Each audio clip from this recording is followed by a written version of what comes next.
Good afternoon. Can you all hear me well? Yes, wonderful. Good afternoon. Dear Member States representatives, Excellencies, dear colleagues, dear Jennie, Victor, and the Secretary General, dear partners and friends. I would like to welcome you all to today's lecture here at International IDEA, which is something that we have been looking forward to quite some time. My name is Matthias Jäger, and I have the pleasure of coordinating our new program on climate change and democracy, which forms the context of this new initiative. Today's event kicks off our new Stockholm series of public lectures on climate change and democracy, which is quite a mouthful of a title, I know, but hopefully you will see that every word there matters. It is a new initiative that is a cooperation between renowned Stockholm-based organizations that have a particular interest in climate change and democracy from very different perspectives. And I think that's the enriching experience there. And I would like to thank all our partners who are supporting this initiative. First of all, the Konrad Adenauer Stiftung's Nordics office, the Stockholm Environment Institute, Future Earth through its global hub Sweden, the Stockholm Resilience Center, LSU, the National Council of Swedish Children and Youth Organizations, and We Don't Have Time.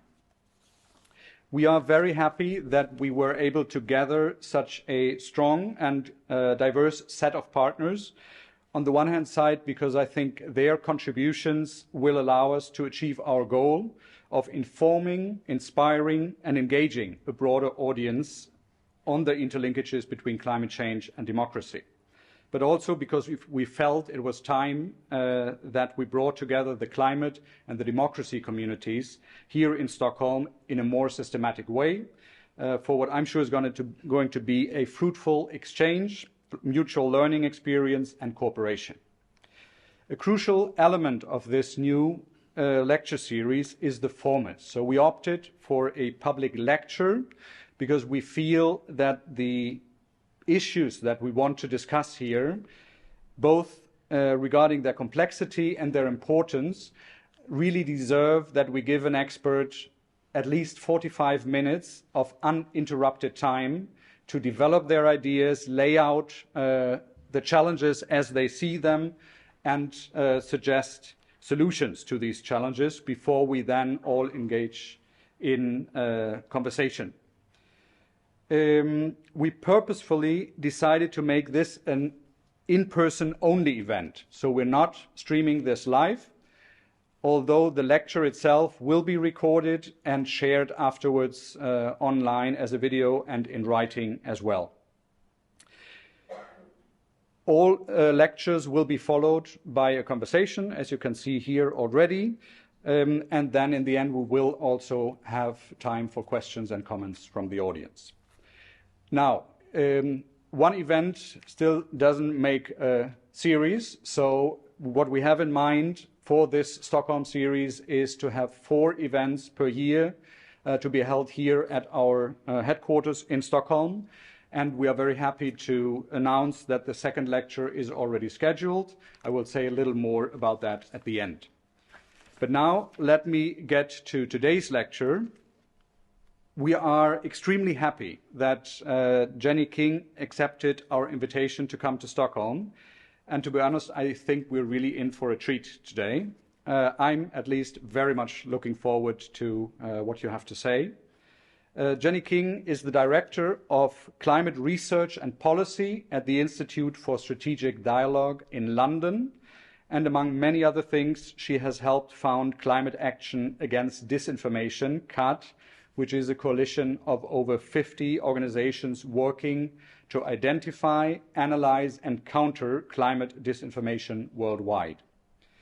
Jennie's area of expertise is at the heart of the issues that we are interested in here when we talk about the interlinkages between climate change and democracy, because informed citizens are crucial for democratic decision-making in every policy area.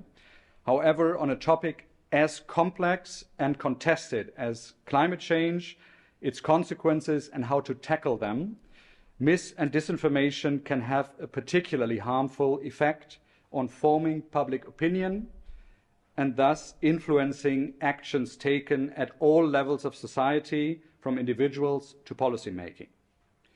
This is one of the areas exactly where that Jennie King has worked on a lot in the last years, and I think she's exceptionally good at showing why and how this matters to democracy. I therefore really cannot think of a better speaker to kick this series off, and I'm very grateful that you're with us today. Please join me in welcoming Jennie King to the podium to deliver the first public lecture in our Stockholm series. Please.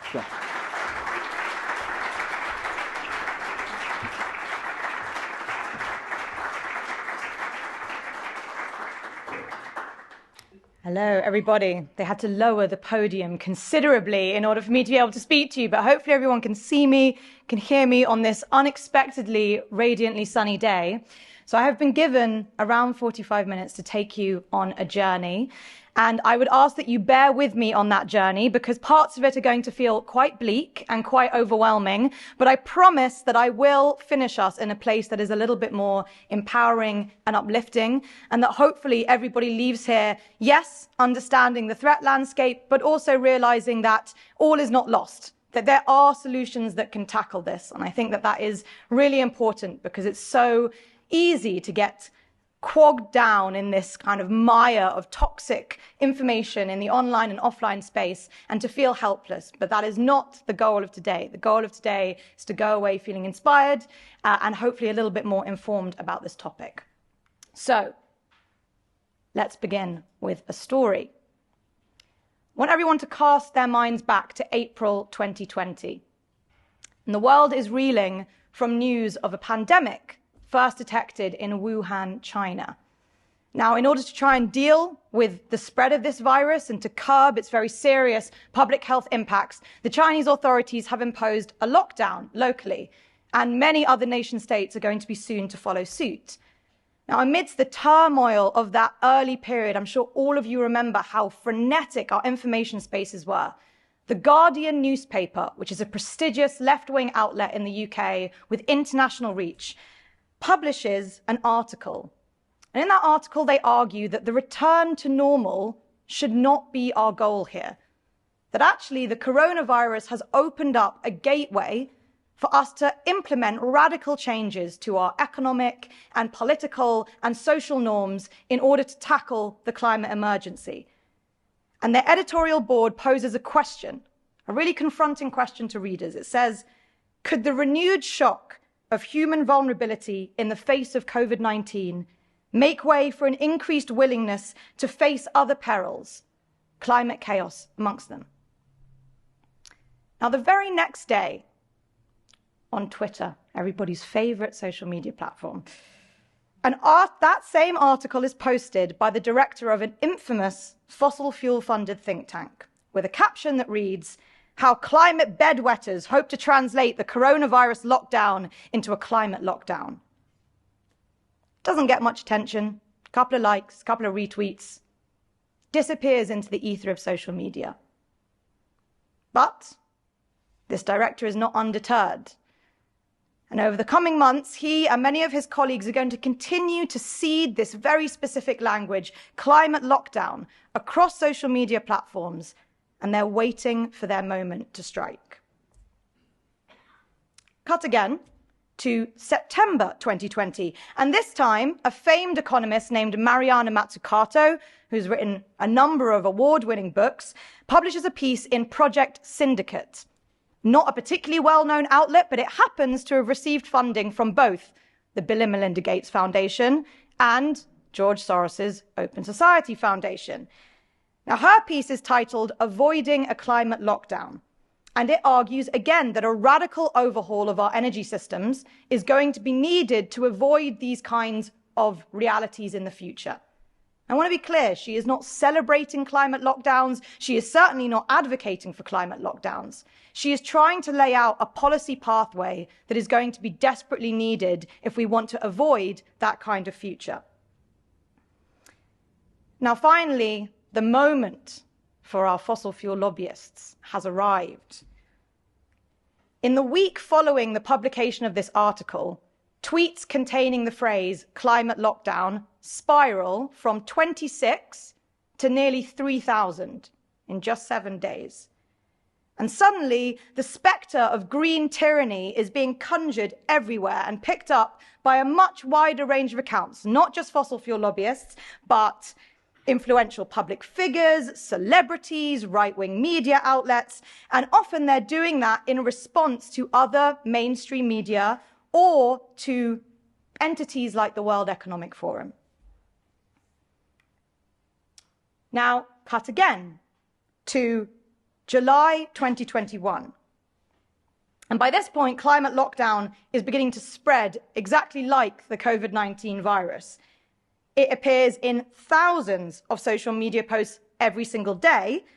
It has penetrated far-right groups on platforms like Telegram and 8kun. It has also merged with radicalized conspiracy cults like QAnon and the New World Order. And you can see here how many of the posts talking about climate lockdown are also referencing these broader elite plots or overarching conspiracy theories, and how often that comes back to one or two entities like the World Economic Forum. By the time you get to December 2023, this language really is endemic, and it has become a core trope on discourse related to any environmental topic, whether that is wildfire management or traffic reduction schemes or water pollution. It doesn't matter. When you dig down under the surface, you will very often find climate lockdown there in some form. It has been mainstreamed by politicians and media from the UK to the US, from Canada to Australia, from Germany to Brazil. And at the same time, it has also metastasized, right? It's evolved during that time. And now it has become claims around things like a great reset, the idea that elites are trying to entirely remake society in order to enslave the general public, and also 15-minute prisons. It has spurred death threats and vandalism of public infrastructure. It has driven people to the streets in physical protest, and it has galvanized thousands of people from really quite disparate pockets of society in opposition to climate action. So why am I telling you this particular story? I think that climate lockdown is probably the neatest case study that we have in recent years of how our information ecosystems now work, and how climate has been co-opted, often deliberately and often cynically, into what is often referred to as the culture wars. And I also think that it's a uniquely 21st century fable, because it is absolutely reliant on the way that our offline worlds intersect with the internet, and the very specific kinds of knowledge sharing and identity expression and community formation that have been enabled by digital platforms. And at a fundamental level, I also think that this case study reveals something about not only the potential for us to achieve a sustainable and a livable future for mankind, to tackle the climate crisis, but also about the survival of democracy writ large. And that is the brief that I was given here today, is to try and thread the needle between the climate crisis, information integrity, and the future of democracy. And if you think about what this story is, in just 3 years, a catchphrase that was being pushed by fossil fuel lobbyists helped to drive protests that brought anti-vaccine conspiracy theorists, neo-Nazi groups, and right-wing politicians to the streets of one small UK town of Oxford. So how did we get here, and what happens next? Climate action is an unprecedented test for democracy. It's an easy phrase to say, but what does that actually mean in reality? Well, on the one hand, to meet the scale and the urgency of this challenge, we desperately need a public mandate, right? We need common buy-in on the pathways forward. We need good faith public debate. And we also need to be candid with each other around what the trade-offs of that pathway forward is going to be. What's our risk appetite? What kind of pace? What kind of scale do we want for our transition? But at the same time, the manner in which we try to deal with climate change will be a reflection of the strength of our political systems. So something like the Paris Agreement, for example, which is often used as synonymous with climate action, right? The biggest multilateral agreement that exists on climate action. That is a grand vision to try and help us achieve a livable future, but it obviously cannot come at the expense of rights and freedoms here and now. And I think for many in the climate sector, this has become a very acute issue in relation to the COP summits, because for multiple years in a row now, the presidency has been held by authoritarian or petro-dictatorships. Now, for anybody who has ever been to a COP summit, I have been lucky or unlucky enough to attend 3 now, they are worlds unto themselves. You know, this grand labyrinth that is a mixture of diplomatic negotiating rooms and trade fairs and protest spaces, and it feels quite separate from the world outside. But the reality of the world really does lie just out of sight.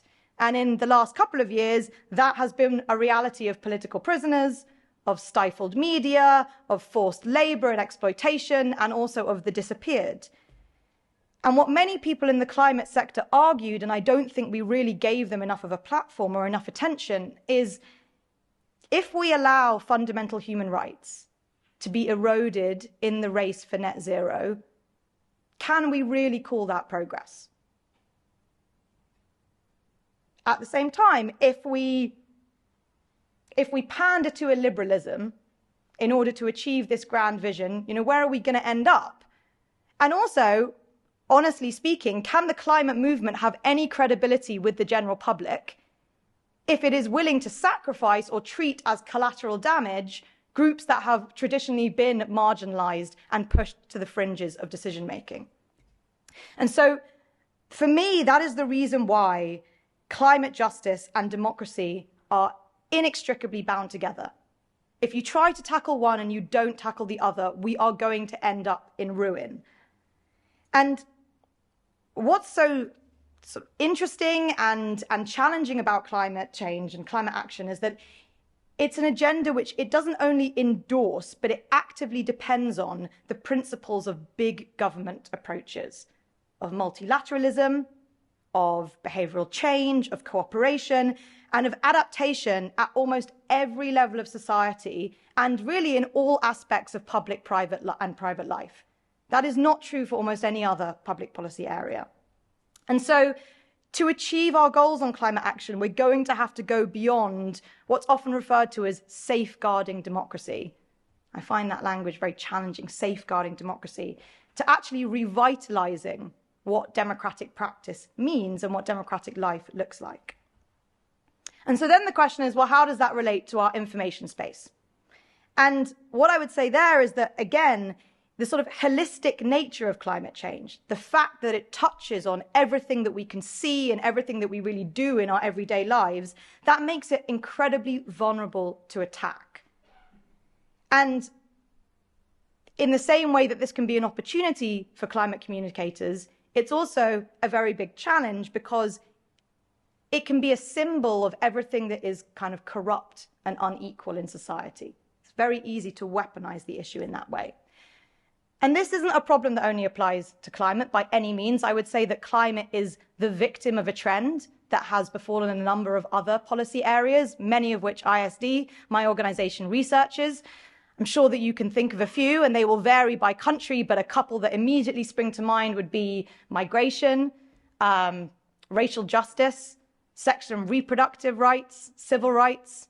They have all been co-opted into the culture wars. They've all become partisan, politicized topics. But there is something that I think makes climate unique, and this is a question I'm often asked, is does climate disinformation differ from those other areas? And I think it does in one very key way, and that's that you have, with climate, a multi-billion-dollar disinfo industry, or disinfo machine, you might call it, which has been honing its messages and its tactics for over 50 years, colliding in quite dramatic and unexpected ways with this decentralized and scrappy startup almost entrepreneurial digital ecosystem. The other question that I get asked is, why is this happening now? You know, we know that there have been vested interests operating in this space since the 1970s. Why does it feel like things are reaching such a fever pitch and a toxic moment right now, 2024?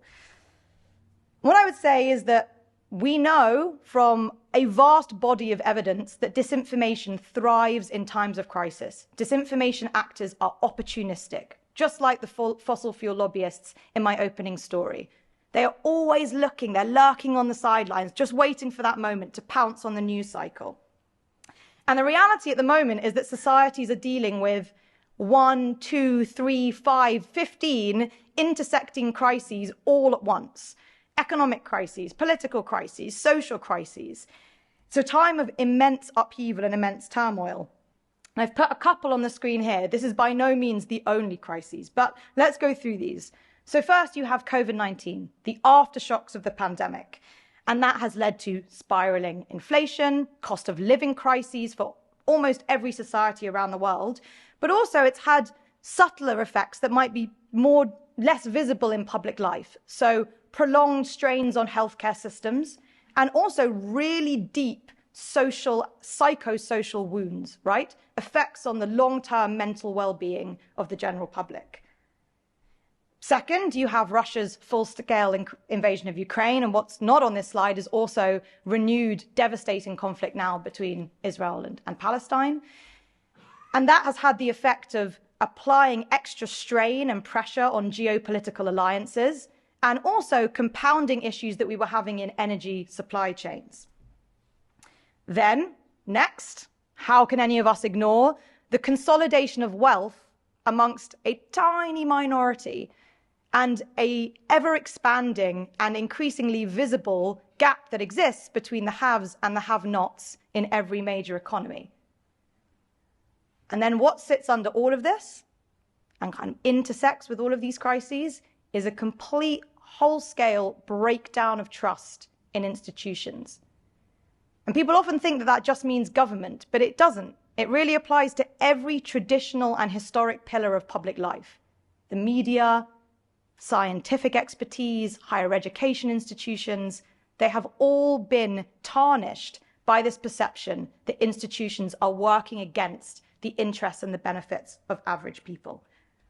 And so if you combine all of these dramatic crises together, you create this perfect petri dish, essentially, fertile soil for disinformation to thrive, but also for it to have much greater impact than it might have done in the past, and for actors who were formerly sitting on the fringes of public life to suddenly become a lot more relevant to the mainstream and to be able to engage a much wider audience with their content.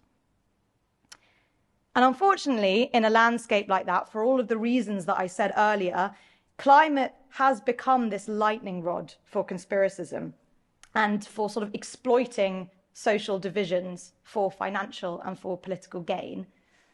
Now, I am obviously biased. I work for ISD. Mis and disinformation is the vast majority of what I spend my day thinking about. And so I am obviously predisposed to think that this is a critical issue for society.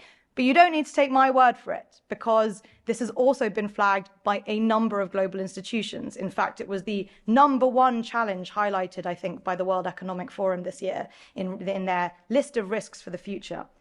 But also in 2022, the IPCC, which is the body that is responsible, the multilateral body that is responsible for kind of marshalling and interpreting and presenting the most comprehensive evidence that we have around climate science to an expert audience.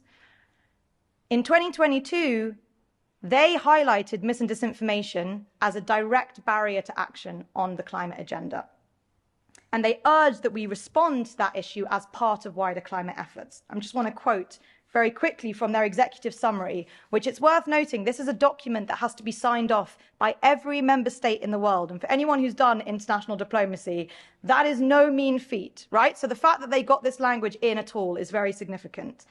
And they said, vested economic and political interests have generated rhetoric and misinformation that undermines climate science and disregards risk and urgency. This has driven public misperception of climate risks and polarized public support for climate actions. And they conclude that that has ultimately weakened the consensus and it's extended the timeline for us to make meaningful progress.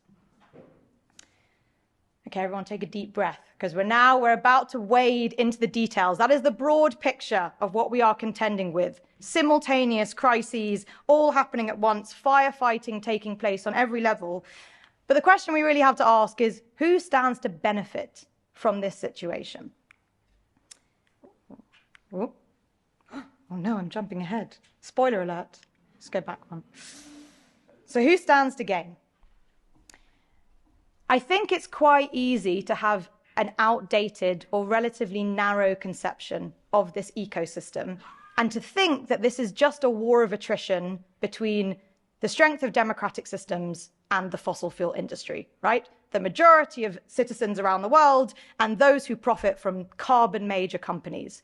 Those are companies who are estimated to be responsible for around 80% of all global and historic emissions. But I would argue, and I think the evidence that we've produced in the last 4 years would say that that is not an accurate reflection of the current landscape. Maybe that framing would have been relevant in the year 2000, maybe even in 2005, maybe even 2015, but it is no longer the full representation of what is taking place. And that now at this vantage point in 2024, what you can see is that this traditional ecosystem of your climate delayers and your climate deniers, that they are merging with a much wider ecosystem of conspiracist and extremist actors, as well as for-profit disinformers, outrage merchants, and far-right political movements. And this is really important. Bear this in mind, because it's going to be the seed for the whole of the rest of the next section, is that as that has happened, the number of people, the number of groups or stakeholders who stand to benefit from both creating, but also just from amplifying climate mis and disinformation has exploded, right? And the objectives of the content have also widened. I'm going to come back to that at the end of the section. So now we finally come to this diagram. We're going to revisit this at various points, so don't worry if you can't take it all in one go. But we're going to start with the first group that I mentioned, who we can broadly call the stakeholders in the carbon economy. And so these are people who profit at a very basic level from our continued use of fossil fuels, from oil and from coal and from fossil gas. And I say fossil gas very deliberately because you will see that they have tried to rebrand it as natural gas, but it is in fact a fossil fuel.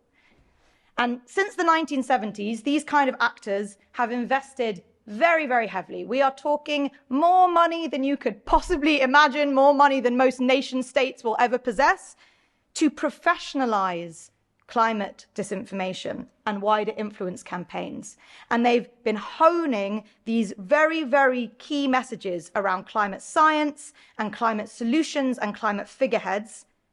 And then they have been laundering those ideas into the mainstream through this vast network of proxy entities. So it's yes, sometimes the fossil fuel companies will do their own advertising and it will be very obvious. But the majority of the time, you'll never even realize that it was coming from them because it goes via PR agencies and ad firms or sponsored academics, think tanks, media outlets, pundits, all of these people who are on the playbook of the fossil fuel industry, but are trying to provide a veneer of authenticity and credibility for the general public.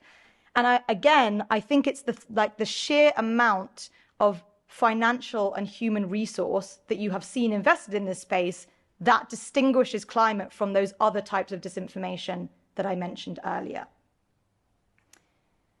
Now, it's been a really hard-fought battle, and I cannot claim to have been part of that fight because I am relatively new to this space, but I have great admiration for the people who have been. And after countless subpoenas and freedom of information requests and whistleblower testimonies and leaks and sting operations and committed journalism year after year after year, we finally have an evidence base about how coordinated this influence operation has been, right? This is conscious deception. And that is why I feel comfortable saying disinformation and not just misinformation, right? There is evidence of intent there. What we know from these disclosures is not just that many companies knew about the devastating impacts of fossil fuels on the environment going all the way back to the 1970s, but they actually commissioned the research themselves. And then they suppressed the findings and spread alternative narratives among the general public to increase the social license and maintain the status quo of their products and services. I don't know how you can get any more willful or deliberate than that, to be honest. And at the same time, they were also lobbying policymakers with claims that were entirely counter to the evidence base that they had hidden within, I guess it wouldn't have been inboxes back then because computers didn't exist, but within filing cabinets and analog documents kept in folders behind the scenes.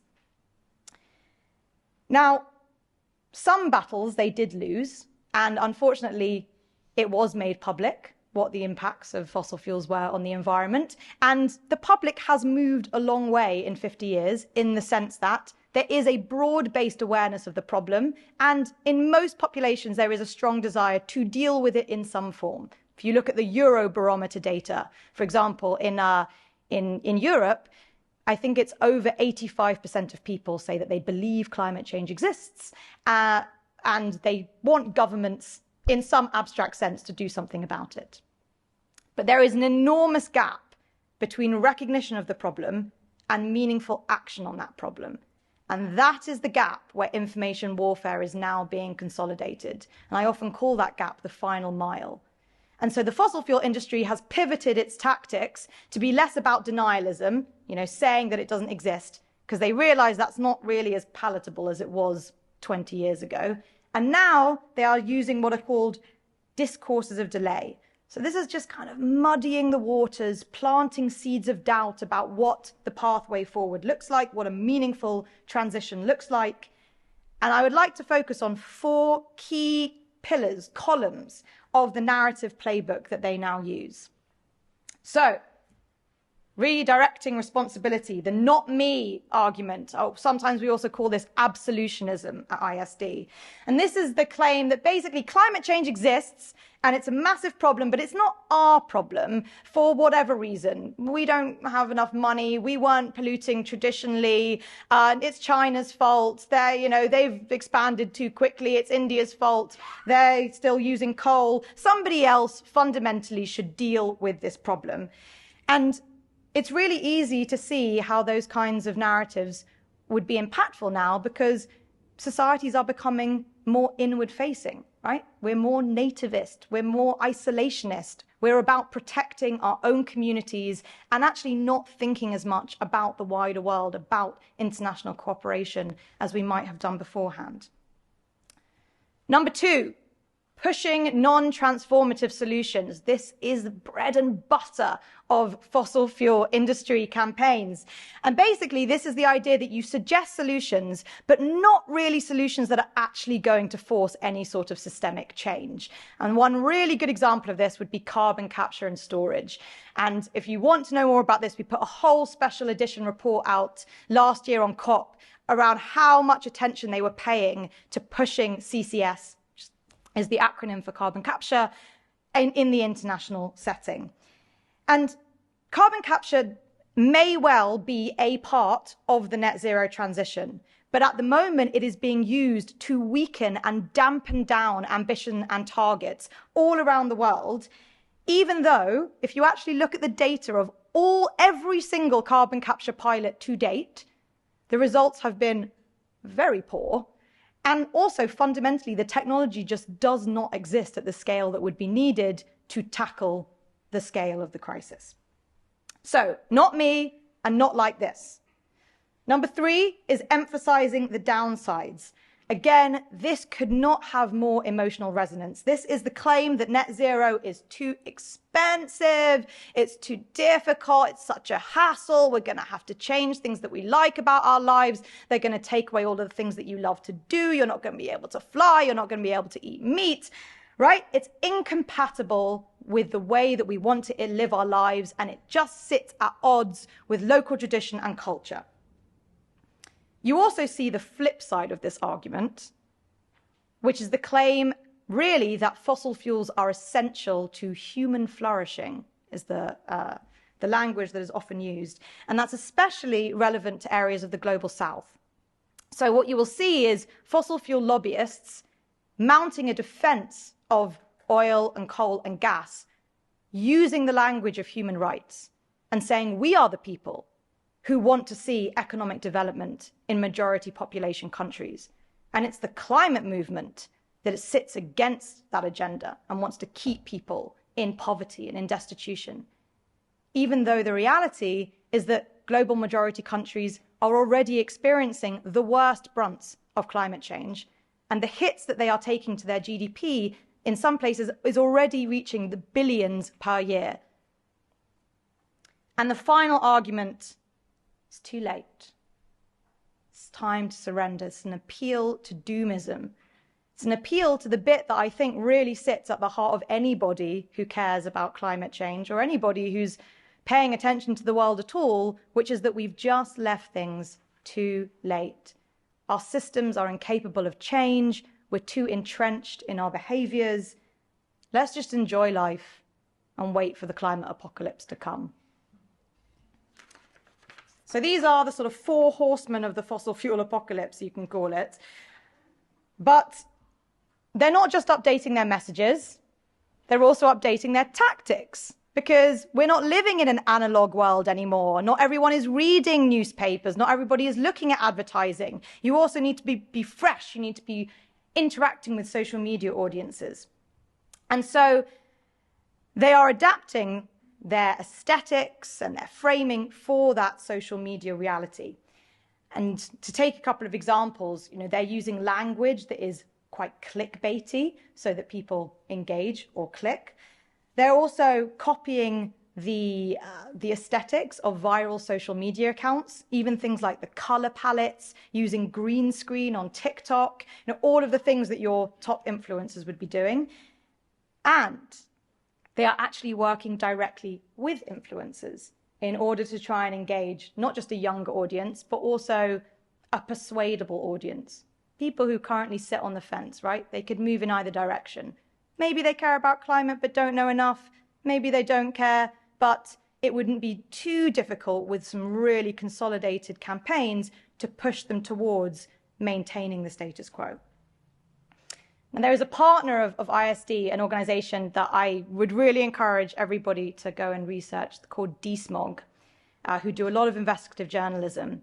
And they researched over 100 influencers who are being paid by the fossil fuel industry since 2017. And that is all across the globe. So like India, Malaysia, the US, the UK. And they found that the follower account of those 100 people totaled nearly 60 million. So we're talking impressive organic reach, right? But then the combined reach of the content that they were creating on behalf of industry vastly outweighed that. Right? We're talking estimates in the billions for interactions and for impressions. And we know that in part because the PR agents who broker these relationships with the influencers are very keen to boast about these kinds of statistics, right? But in many cases, those influencers weren't disclosing their links to fossil fuel industry. So if you're just a user and you're browsing social media, you're looking at your news feed, you see something that looks kind of shiny, you'd have no idea that it's being paid for directly by Shell or BP or Total or Chevron, right? That had to be exposed through investigative journalism, and there are billions of posts going online every day. We're never going to be able to keep track. I wanted to give you a couple of examples because they sound so absurd, but I promise you I have seen all of these with my own eyes, and I am not making them up. So we have a travel blogger, beautiful, totally Instagram ready, who is going on a scenic road trip with her husband, and she's posting videos along the route. And it just so happens that her partner is posing with a Shell gas pump that is going to fuel their journey across the great American outback. We have a popular chef on Instagram making fish tacos with a gas stove and commenting that the flavor is just like that little bit better when you cook with gas, and using the hashtag cooking with gas, exclamation mark. You also have a former BBC presenter who launches a 5-part series on YouTube where they are interviewing fossil fuel company executives on the wonders of hydrogen. And they're saying to their Instagram audience, join the hydrogen-powered adventure, but not mentioning any sort of formal partnership with the companies. And then finally, you have a dad influencer. I'm sure many people here follow people like this, talking about the challenges of raising children. It's funny content, it's relatable. And he's posing with his 4 children outside of a petrol station and exclaiming that this new BP lifestyle app really is going to make my life. Now, in our own research from last year, so we have a COP unit that runs every year, we found that Chevron has a newly created TikTok account and that they had paid to boost 34 videos on TikTok. And they'd racked up about 188 million views for that content, right? 34 videos, 188 million views. I can barely get 10 likes on social media, so I consider that to be pretty impressive. And we estimated by the metrics that are available that they probably spent just under $2 million to sponsor that content, which really is pocket money when you think about the windfall profits that these companies have had in recent years. And the majority of that content is trying to position companies as green champions, right? So they're talking about their innovation into biofuels and the amount that they're investing in renewable energies and generally supporting green initiatives around the world. And at this point, in most presentations, somebody will usually ask me, isn't that a good thing? Don't we want companies to do that? Don't we want companies to divest from fossil fuels and to be creating excitement and momentum around renewable energies? Isn't that massive progress from where we were 10 years ago? That's a good question. But my response would be, if these actors were actually divesting from fossil fuels and driving our transition to a more sustainable future, then yeah, it would definitely be cause for celebration. I would be first, the front, waving a flag saying, thank God we finally moved past the kind of fossil fuel culture. But the reality is that the image that they are creating, the things that you see here, the things that Chevron will show you on its TikTok account, sit directly opposite to the realities of their business activity and also to their own investment plans over the next 10 to 30 years. I just wanted to give you a couple of examples of this. There was a Harvard University research paper in 2022, and it took 2,000 social media posts from some of the biggest European polluters. And in those posts, 72% of them were talking about the investment that they were making in green technology. Just making sure I get the language right. 72%. But those same firms invested 1.7% of their capital expenditure annually in low carbon technologies from 2010 to 2018. 72% of their content, 1.7% of their investment. Another report, November 2023, so just before the last COP, the International Energy Agency, again, a respected entity that you would expect to give sober reflections on the industry. They showed, and it's here in this diagram, that the oil and gas sector is responsible for 1% of all worldwide investment into clean energy worldwide, despite what their advertising and their marketing and their influence campaigns are trying to show you. And that's why I'm really keen always to emphasize to people that that disparity is why we consider greenwashing to be information warfare, why we consider it to be part of the mis- and disinformation landscape, and why it's misleading the public, and then crucially, why we need greater regulation going forward. And then the final thing that I will say on this group, and it's here on this slide, is that even Google results have become tampered with by industry and are being distorted due to fossil fuel money. We did another piece of research last year. If you go onto Google and you type in all of the neutral terms around climate change, climate, net zero, renewable energy, COP28, among the top things that it will show you will be sponsored industry advertising, as well as non-sponsored overt misinformation, which is nestled amongst credible climate science. So I want to close this final section, or this bit on the fossil fuel industry, by again asking you a question, which is, if we think that democratic dialogue is precious, and we also think that it's essential to achieving climate action, then do we really believe that this is a level playing field? Is this what democratic debate looks like? Okay, I promise you, we are gonna end on a high. Everybody take a breath. So it's gonna get down before it goes up, but that's the roller coaster.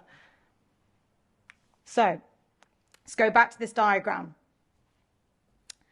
The next set of actors that I want to talk about are these ones on the right-hand side here, who I would call stakeholders in the attention economy. And there are a lot of different types of people in this group, but I think they're united and driven by one core goal, which is that they want to harvest your engagement and they want to convert that engagement into a business model. So in the online space, they are constantly experimenting with their content, right? They're not like the fossil fuel industry. They're not disciplined. They're not sticking to a strict messaging calendar. There's a trial and error approach.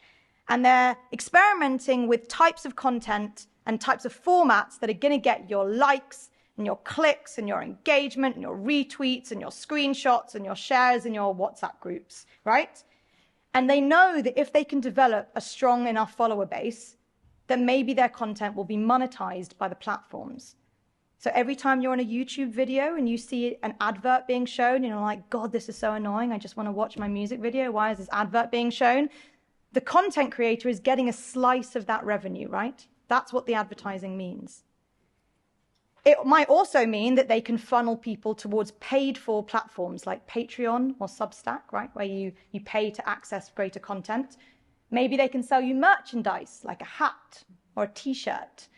Or maybe they can get paid speaking gigs on the international circuit, which I'm told is very lucrative if you're not in the NGO space. And I think, I'm sure this won't come as a surprise to anybody sitting in this room, but a lot of these actors have tried to cultivate a brand, right, as being contrarians. They're countercultural, they're edgy, they're polemicists, right? They're speaking truth to power. They're owning the libs. They're challenging the orthodoxy of these liberal thinking. The sheeple. Wake up, sheeple. Do your own research, right? That's the kind of account that I'm talking about. And some of them have even started referring to themselves as the intellectual dark web. And I think that's such a funny title, because we're talking about accounts that have tens of millions of followers, right? And it's absolutely central. They're some of the loudest voices in our public discourse, but they still present themselves as being outsiders. And what's really crucial when it comes to climate is that their engagement in this space is just completely opportunistic. And quite often it's cynical. And there is almost no attempt to engage with the substance of climate policies debates. There's no real critique of what the net zero transition looks like, what the Paris Agreement is. They just know that social media algorithms will reward the most divisive content and conspiratorial content and hateful content, and that climate provides really good material. Now, look, I don't have a window into these people's brains, so who knows what they truly believe, and maybe some of them are absolutely convinced that climate action is a pretext for tyranny, and that the government plans to force feed you bugs, and that heat waves are geoengineered by weather forecasters, and that wind turbines cause cancer, and that wildfires are started by climate activists or directed energy weapons, or indeed that the World Economic Forum plans to enslave you within walking distance of your home. Yes, those are all viral examples from the last 2 years. But I do think it would be fair to say that most of these people are playing what I would call engagement bingo, which means they're just throwing content grenades into social media and just seeing what blows up. And that's how these outrage merchants, right, these stakeholders in the outrage economy, that's how they game the system, and they drag climate discourse down with them in the process. And if they were doing that, but they didn't have the right environment, then arguably it would just be another phenomenon in the online space. But unfortunately, social media platforms are not just enabling these actors, but they're actively encouraging these actors, right? Because the platforms themselves also rely on engagement because they need to sell advertising space. Your eyeballs are their product, and they're a product for advertising companies in order to please their shareholders.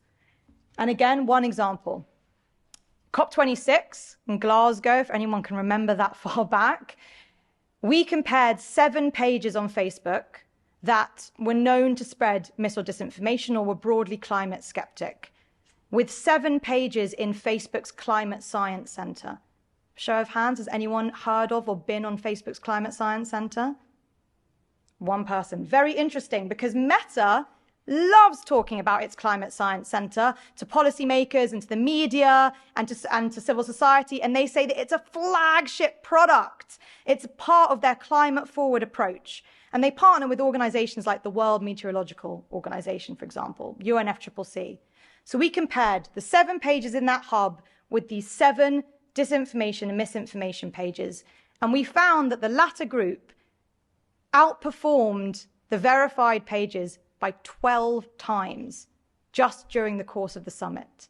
So this is a period in time where users are most likely to be searching for information about climate, right? Pivotal moment in the year where some people who may never think about it are suddenly brought into this space.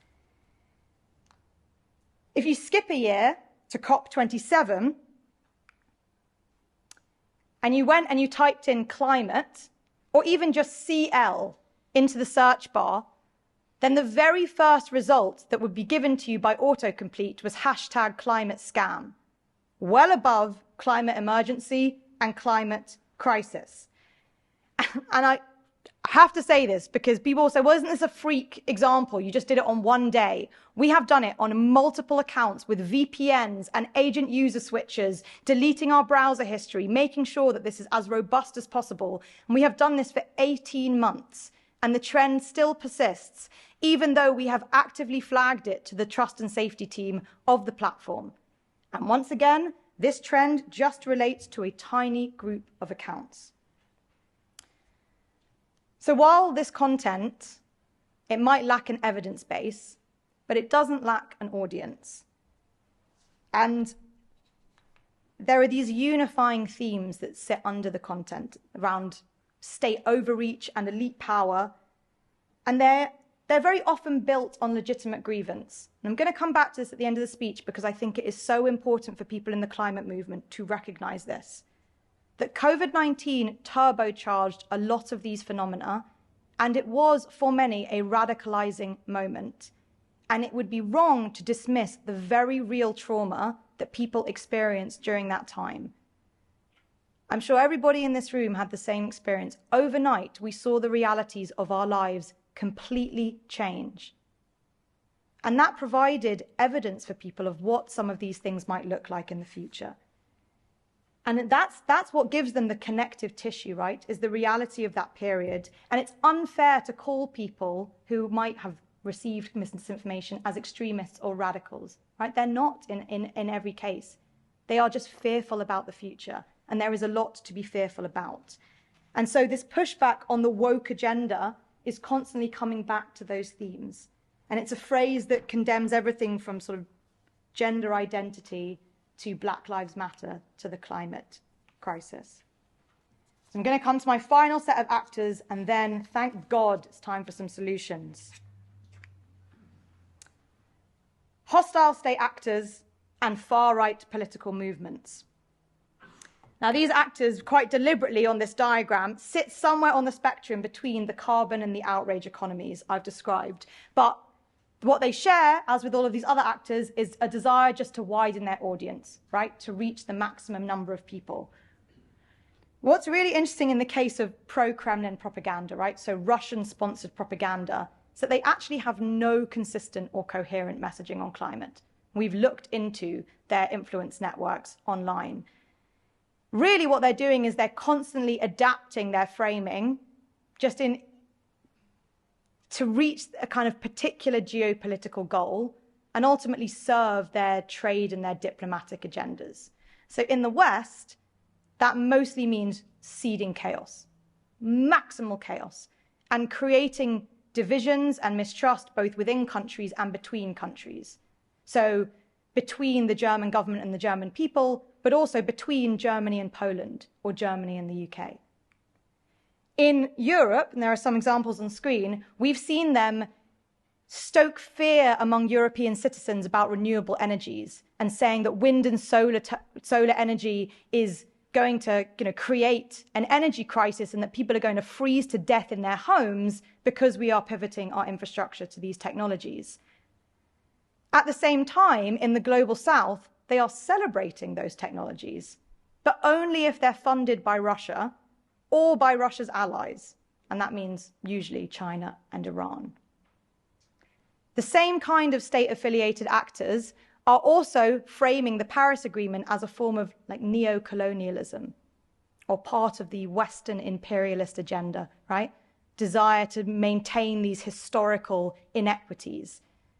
But they're also promoting the exploitation of natural resources in the global south, again, so long as those projects are funded by or benefit the Kremlin or the Chinese regime.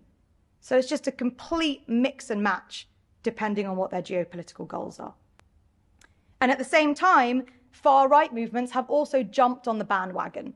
So I wouldn't say that they're necessarily creating these ideas themselves, but they are opportunistically using them to galvanize voters and to galvanize the general public. The farmers' protests are a really good recent example of this. Arguably, they started in the Netherlands, but you now have them in Germany and in Ireland and in France, Spain and Poland.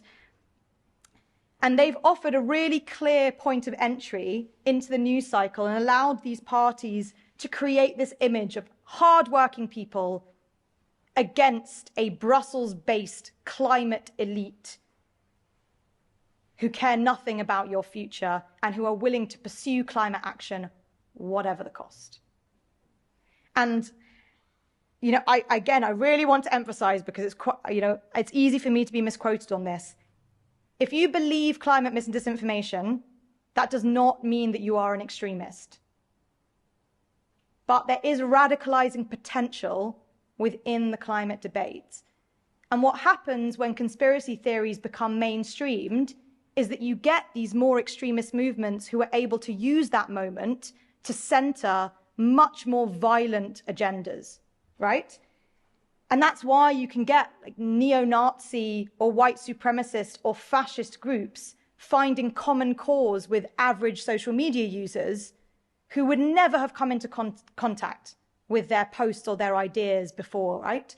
Because they're unified by these things in the news cycle, like the farmers' protests. And that is not a widespread trend. It's not a foregone conclusion, but it is a definite risk. And I really think that we need to be attuned to that risk. And that COVID-19 is a really good example of how that playbook, how that dynamic can translate into real world harm. And I want to pause here just to come back to that democratic question, right? We're on the cusp of the European parliamentary elections. I'm sure everybody is feeling a little bit apprehensive about them. I know that I am. And it is going to be a moment where you see how successful these far-right parties are in weaponizing the climate agenda and using it to persuade certain demographics within Europe, right? And take all polls with a pinch of salt. Polls have led us astray for years. Don't trust the polls always. But the projections for June are really worrying for anybody who cares about democracy and anybody who cares about climate, right? The coalition of parties that look set to hold the majority in the European Parliament, they have voted against climate action in almost every example in recent years, and that includes the flagship policies of the EU Green Deal, the Nature Restoration Law, etc. And they have no issue about inserting mis and disinformation into their campaigns. But at the same time, they also show just a general disregard for democratic norms, right? Their goal seems to be to pull apart the very fabric of the European Union, which is a very messy and very complicated and very imperfect project, but is also a kind of extraordinary attempt at democracy at a grand scale, right? So these two things, again, inextricably linked, climate and democracy. And so I'm going to close this section by coming back to that thought from the beginning, right? Is this just about delaying climate action? No, it's not anymore.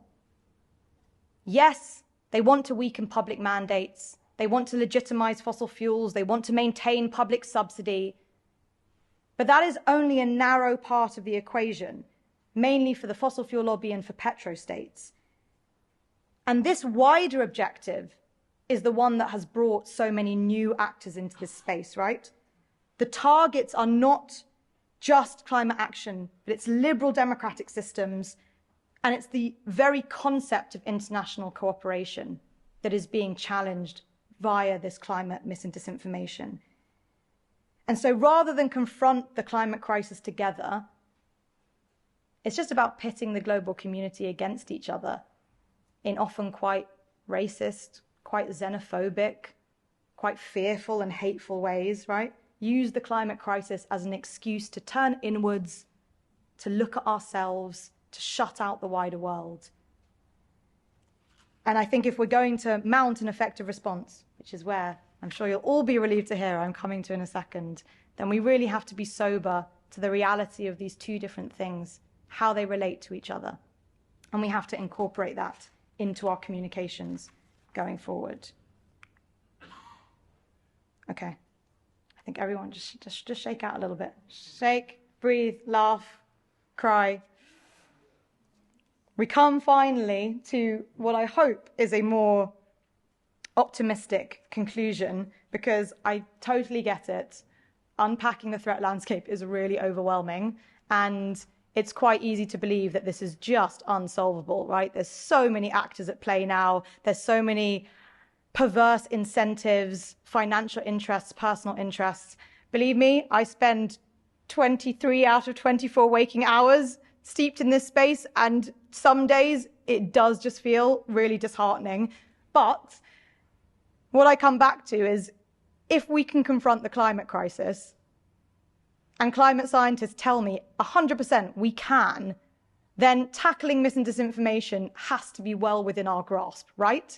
It's nowhere near as big as the climate crisis. We just need to think smartly and effectively and strategically about it.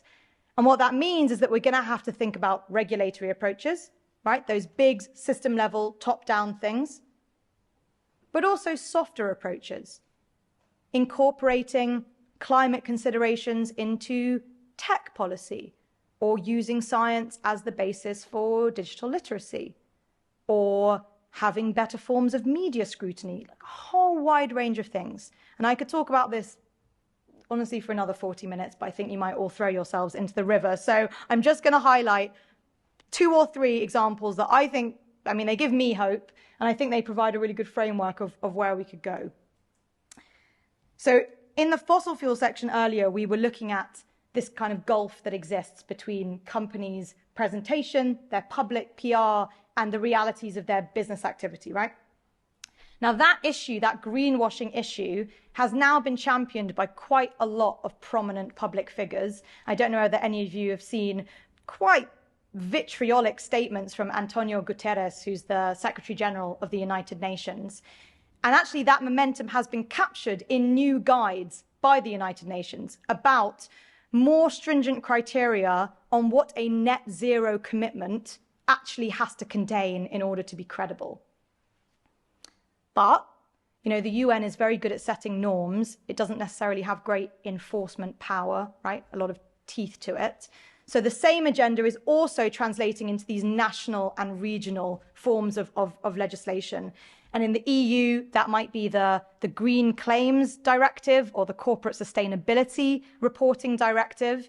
If there's anyone here from the US, the Federal Trade Commission is also updating its Green Claims Code.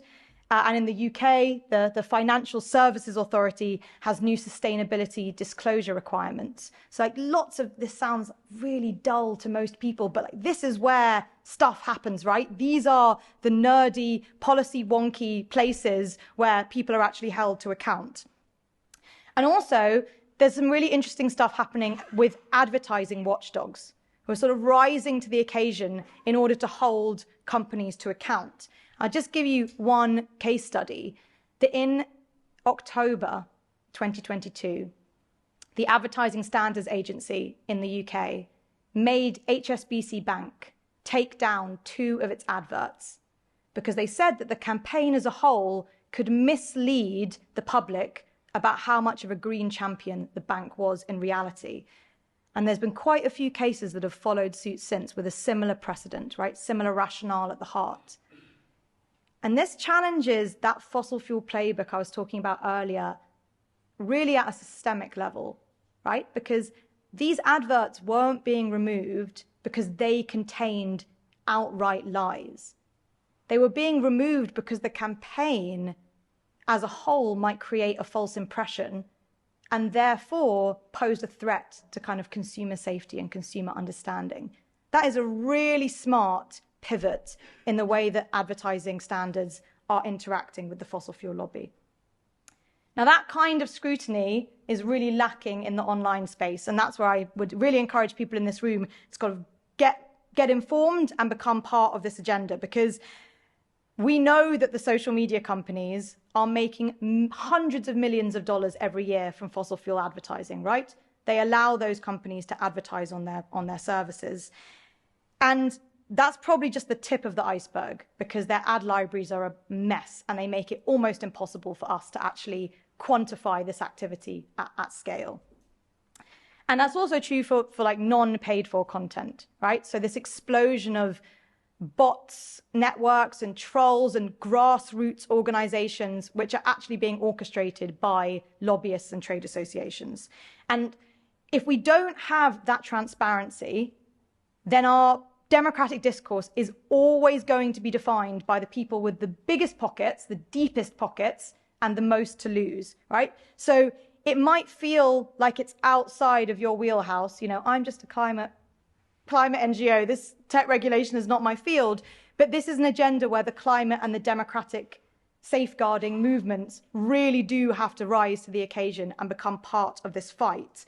And I don't know if any of you are aware of the Digital Services Act, but this is a radical new piece of regulation from the EU, which is really hoping to transform the game, right? It's hoping to open up the black box of social media and for the first time to make social media companies present about their systemic risks and to provide credible plans on how they're going to mitigate those risks, track those risks, report on those risks. And so what you can do, what everybody in this room can do, is help to collate the evidence base that the policymakers need, right?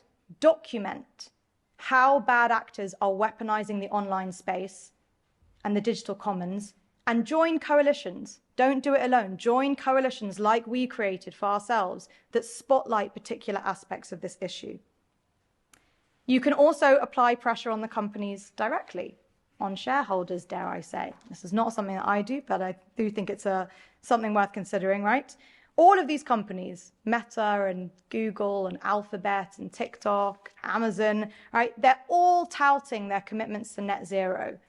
They're all talking about how much they recycle and how much they're reducing their greenhouse gas emissions. Okay, fair enough. I'm not an expert enough to sort of assess those commitments. But if that is more than just lip service, then tackling mis and disinformation should also be a complete no-brainer for you, right? This should be part of your agenda. But it hasn't been part of their agenda. And anything that they have done has kind of tinkered around the margins of the problem without actually tackling the root of the issue, which is, why is it that polarizing content or misleading content is constantly rising to the surface? Why is it that that content is so often monetized? Why is it that they're happy to make money off of fossil fuel greenwashing? And why is it that attacks on climate policymakers and on scientists and on experts so often happens without any punitive action, right? It's happening without consequence. So use your voice to hold them to account and to make this kind of activity not only a reputational risk, but also a financial risk for them, right? So where do we close? We do need to make mis and disinformation unprofitable, right? Both for platforms and for content creators. But you can't just tackle the supply side of the problem. You can't only view this as a supply side issue. There is also demand for misinformation. It's the diagram that I showed earlier about why misinformation thrives. And if you don't recognize that reality, you're never going to tackle this problem, right? I think it's really easy for us to blame all of society's ills on social media. Facebook broke democracy, right? And I work for an organization that is constantly researching that problem. But people's issues with democracy are not just about information or even misinformation, right? There's fundamentally unequal and precarious times, and lots of people see very little in their future that inspires any sort of hope. And the climate movement has to confront that. And it has to make people at the front and center of communications. The partners that we have who work on the front lines, right, who are doing community outreach and strategic communications and campaigns and education, they all say the same thing, which is, if you can contextualize the climate crisis and bring it down from this really abstract top-level problem to something that directly affects people and where they can see themselves, situate themselves within the transition, then people will support even really ambitious climate goals, right? And at the same time, if you can inoculate them to misinformation, so if you can kind of pre-warn them about the fossil fuel messaging or the conspiracy theories that they might see, then when they encounter them, they're actually much more likely to critique those ideas and to be resilient to those ideas. And one plea before, and then this is my final paragraph. If you're going to pre-bunk misinformation, please center accurate information and don't give extra oxygen to the falsehoods. This is a classic mistake that mainstream media make, where they put the misinformation in the headline and then they don't debunk it until the body of the article. But how many people in this room only read the headline? No judgment, okay? All of the evidence says that everybody on social media is also doing the same. They're scrolling past the headlines, they're not reading the articles. So even a really well-meaning reporter can do a disinformer's job for them, right? And if you only go away from this talk with one thing, let it be the truth sandwich. Has anyone ever heard of the truth sandwich before? Okay, so this is the idea that you start and you end every statement with the accurate information, and you nestle the fact check in the middle by unpacking why and how it is false. So your bread is the accurate information, and your meat or your salad, if you're vegetarian, is debunking the misinformation. And that, seems like a small change, but it makes a really, really radical difference. And at the same time, always try and expose why people are spreading disinformation, right? What are the incentives? What's the rationale? Because this content isn't happening in a vacuum, but most of us just lack the context to really interrogate those political and ideological motives that are at play. We started with a story, and I would like to finish with a story.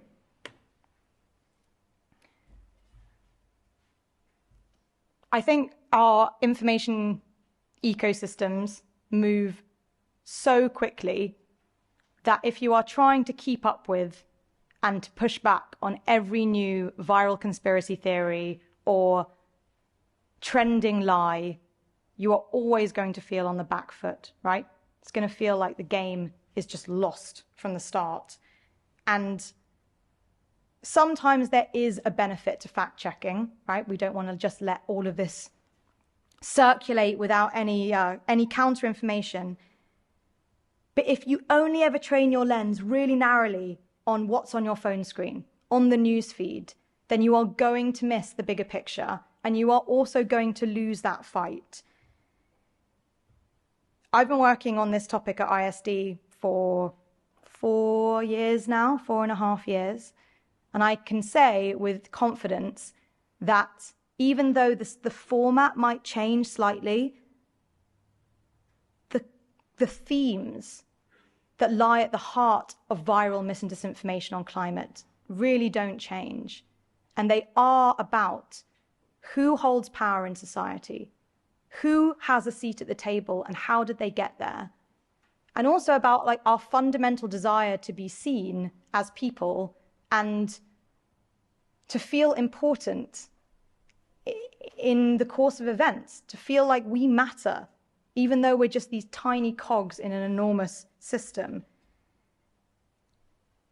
And democracies, they claim to do that. They claim to make every single voice matter. But the reality is the vast majority of people feel completely unheard and unseen by democratic systems. And the climate justice agenda says that it's going to redress that balance, it's going to make things more equal, to really decentralize power. But the goals of that movement they're really intangible quite often. They're hard to pin down. They don't feel concrete. And so I will close my speech today with great thanks to International IDEA and to all of the host organizations for inviting me with a plea, which is don't just defend liberal norms. Remake democratic norms, remake liberal norms so that they are truly leading to participation and inclusivity and engagement. Because if we want to tackle the climate crisis and we believe that democracy is the best vehicle to get us there, then flooding the zone with good information is never going to be enough. Thank you.